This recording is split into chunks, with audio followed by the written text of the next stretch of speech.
প্ৰথমবাৰ সাংবিধানিক পদত ৰাহুল গান্ধী বিৰোধী দলৰ নেতা হিচাপে কি সুবিধা লাভ কৰিব গান্ধীয়ে কেবিনেট মন্ত্ৰীৰ পদমৰ্যাদা লাভ কৰা ৰাহুল গান্ধীয়ে কি ক্ষমতা লাভ কৰিব দুটা দশকৰ সংসদীয় ৰাজনৈতিক জীৱনত প্ৰথমবাৰৰ বাবে সাংবিধানিক পদ লাভ কৰিছে ৰাহুল গান্ধীয়ে দীৰ্ঘদিনে সক্ৰিয় ৰাজনীতিত অংশগ্ৰহণ কৰি আহিছে ৰাহুল গান্ধীয়ে ইয়াৰ পূৰ্বে দলৰ সভাপতিৰ পদো লাভ কৰিছিল ৰাহুল গান্ধীয়ে কিন্তু পূৰ্বে কেতিয়াও কোনো সাংবিধানিক পদ লাভ কৰা নাই ৰাহুল গান্ধীয়ে দেশৰ অষ্টাদশ লোকসভাৰ সংসদত বিৰোধী দলৰ নেতা হ'ল ৰাহুল গান্ধী এই পদত কি সুবিধা লাভ কৰিব ৰাহুলে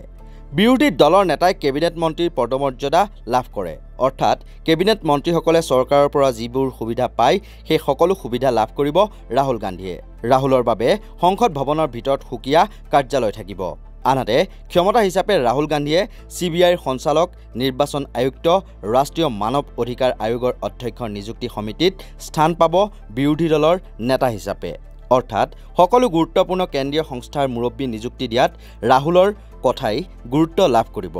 দৰাচলতে সংসদীয় গণতন্ত্ৰত বিৰোধী দলৰ নেতাৰ গুৰুত্ব অপৰিসীম চৰকাৰৰ ভুলবোৰ আঙুলিয়াই দিয়া চৰকাৰক আইনা দেখুৱাটো তেওঁৰ কাম উল্লেখ্য যে 10 বছৰৰ পাছত কংগ্ৰেছে লোকসভাত বিৰোধী দলপতিৰ পদ লাভ কৰিছে বিৰোধী দলৰ নেতা হ'বলৈ কোনো এটা দলে লোকসভাৰ মুঠ আসনৰ 10% আসন লাভ কৰিব লাগিব অৰ্থাৎ 55 জন সাংসদৰ প্ৰয়োজন হয় 2014 আৰু 2019 চনত কংগ্ৰেছে 10% আসন লাভ কৰিবলৈ সক্ষম হোৱা নাছিল কিন্তু এইবাৰ পৰিস্থিতি বেলেগ এইবাৰ কংগ্ৰেছত আছে 99 জন সাংসদ গতিকে এইবাৰ শক্তিশালী হ'ব বিৰোধীৰ ভূমিকা বিৰোধীৰ কথাত গুৰুত্ব দিবলৈ বাধ্য হ'ব শাসকীয় পক্ষ